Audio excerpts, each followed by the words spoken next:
It's really normal for kids to feel anxious. That's the way our nervous system works. And I actually, here's another strategy.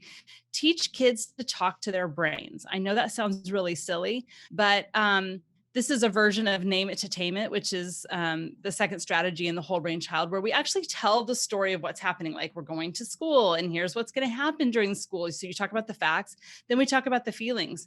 It can be really scary to go back to school when everything's different. And then you always add in your name it to tame it story, some message of resilience. Like, if you have younger kids, one of the things that worked really well for my kids, but also for clients in therapy, is to ask them, what's the bravest animal you know? They'll come up with something pretty awesome. And then you can draw that animal on their arm, or you can get temporary tattoos of that animal on Etsy.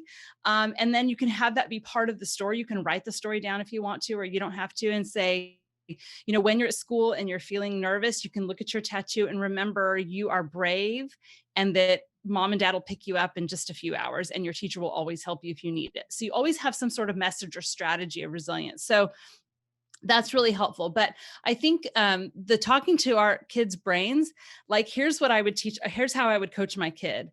Let's say my kid's feeling really anxious about something, whether it's going back to school or whatever, or any sort of scenario. And we can say, like, that's so great that you're feeling those feelings right now, because that's your brain's job, is to keep you safe. So you can actually talk to your brain and say, Mm. brain, thank you for letting me know that something different is happening. Thank you for letting me know, yeah, there's some kind of scary things going on in the world. And so we celebrate with our kids. We say, that is so great that your brain is doing its job, because when something is dangerous, or when something's different or uncertain, or kind of out of ordinary, our brain's job is to alert us and say, be careful, this might be dangerous. So we can say to our brain, thank you for keeping me safe.